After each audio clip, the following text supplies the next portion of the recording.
Benzino, Benzino would just be talking Yeah, sometimes. chill. I don't know if this is even real. I'm just going to play you guys the clip. I'm not even going to read what he said. Just play you guys the clip and let you guys kind of decide what the fuck is going on here. He flexing. I think he's flexing hard. Yeah. Eminem came out. He just got different treatment like any other black rapper, and I just didn't appreciate that. Let me tell you, Michael Jackson called me 45 minutes. I was in the Turnberry in Miami. Mike Jackson called me. I knew Mike. I met Mike through Teddy, got to spend some time, but Mike called me on 45. He thanked me because when Eminem dissed him with the fire situation in the video, Mike called to I remember his assistant, Raymond, put her on the phone, and I sat there and I just listened to him, and he was like, he thanked me, and then he started talking about Tommy Mottola and how he started saying Mike was using these devils. Like, I was like, oh shit. Yeah. Like, this was one of the greatest moments of my life that Mike was talking me. And not saying it because not all white people are bad. We're not saying that. Not all of them are devils.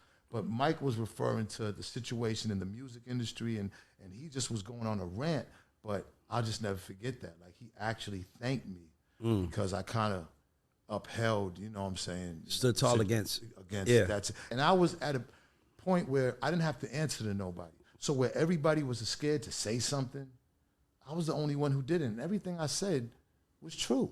I said that black people got hip-hop, and we got white people to finally buy into us, and now they want to give the white people back somebody that they can buy into.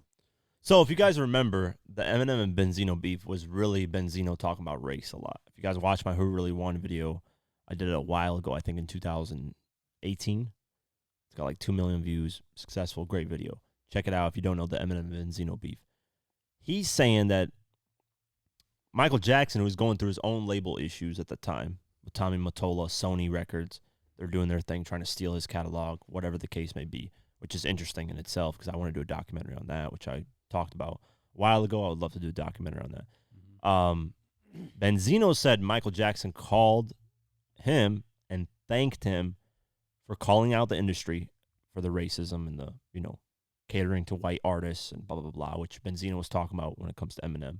And then he also thanked him and said, thank you for dissing Eminem. Because Eminem didn't really diss Michael Jackson. If you look at the video, what's the song? The video where he dressed like Michael Jackson? Down. I think it's that record. I think it's Without Me. It feels so empty without me. I think it's Without Me. Is it Without Me? Let me see. No, it's not Without Me. It's the other record, the one that's what is it? Why is this not coming to my mind? I think it's Lose Yourself. No, not Lose Yourself. Just Lose It. I think it's Just Lose It. That record. Down. Billie Jean. No, it's Just Lose It. Yeah, it's Just Lose It. Yeah, so he's dancing to Michael Jackson like that. I don't know why Lose Yourself. When I saw that, I saw the Lose. I was like, okay, I thought it was that. I forget this record. But he's dancing like Michael Jackson. They're making fun of his nose. His nose falls off. Blah, blah, blah. Michael Jackson didn't like it. I did a video on Michael Jackson and Eminem. I did What Really Happened. Yeah. On that. Yeah, that was a while ago I did that. 2021. Yeah, so Michael Jackson just didn't like it. But Eminem was like, I'm just poking fun at him. It's just jokes. I poke fun at all celebrities, all people. So he's like, I don't disrespect. He's like, I love Michael Jackson. He's one of the greatest of all time, blah, blah, blah. So Michael Jackson didn't like it, though, however. So Benzino was saying Michael Jackson called him, thanked him for having beef with Eminem and dissing him. Which I don't believe that. I don't know. Yeah, I don't know. Michael Jackson does not seem. Yeah, Benzino. By the way, Benzino didn't do shit to Eminem beef wise. Like he can't rap for shit. I mean, it's possible. Anything's possible. No, it's possible, but Benzino can't rap for shit, bro. If you look at the beef, it was Eminem just destroying him. It was like nothing. Benzino was having some of the weakest bars ever. But what was interesting was the Tommy Mottola stuff. That kind of makes the story a little bit true because at that time, Michael Jackson was having issues with a lot of white executives in music, like Sony, trying to steal his catalog, whatever they're trying to do, cause him label issues. And Tommy Mottola, he would call him a devil, a white devil, blah, blah, blah. Benzino's talking about that in this call. So it does kind of make sense. To me, at the timing of things, I can believe it's true.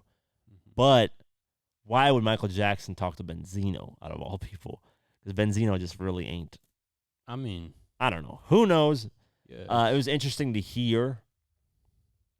But, yeah, I think the story with Michael Jackson and Sony Records needs to be deep dive, and I think I want to want to explore that in the future. Yeah, that would be something. Really, really well, because there's a lot of stuff behind the scenes in the music industry that's very interesting. That's very scary, actually. And talking about it is kind of a whole different. Yeah. You're putting a target on your back. That's why I'm kind of like, I don't know if I want to deep dive into a lot of this shit, because this shit is not shit that, like, you know, I'll look into it in the future.